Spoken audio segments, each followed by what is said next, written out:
আমরা পরীক্ষা দিলে ফেল করি, আর ফেল করবোই না কেন? কারণ আমরা তো পড়ার সময় পাই না। 365 দিনে 1 বছর, আর 1 বছরের মধ্যে 52 দিনই থাকে শুক্রবার, আর শুক্রবার যদি বাদ দেয় বাকি থাকে 313 দিন। এর মধ্যে শীতকাল, গ্রীষ্মকাল, বর্ষাকাল বাবদ ছুটি থাকে 50 দিন, আর এই 50 দিন যদি বাদ দেয় বাকি থাকে 263 দিন।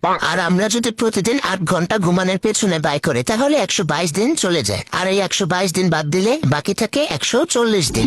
আবার আমরা যদি প্রতিদিন 1 ঘন্টা করে খেলাধুলার পেছনে ব্যয় করে চলে যায় কয়দিন? 15 দিন, আর বাকি থাকে কয়দিন? 126 দিন। আবার আমরা প্রতিদিন যদি 2 ঘন্টা করে খাওয়া দাওয়া এবং গোসলের পিছনে ব্যয় করে তাহলে চলে যায় কতদিন? 30 দিন, আর এই 30 দিন যদি চলে যায় আর বাকি থাকে কয়দিন? 96 দিন।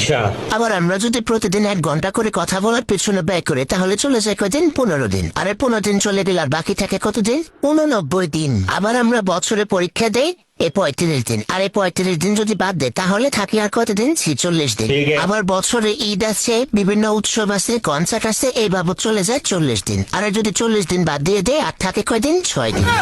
এর মধ্যে আমরা বছরে অসুস্থ থাকি কমপক্ষে 3 দিন, আর এই 3 দিন যদি বাদ দিয়ে দেয় আর থাকে কয়দিন? 3 দিন।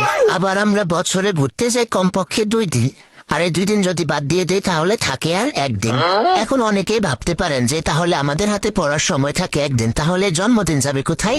আর এই জন্মদিন পালন করতে আমাদের চলে যায় 1 দিন। এই জন্য আমাদের হাতে পড়ার আর সময় থাকে না, এই জন্য আমরা পরীক্ষা দিলে ফেল করি।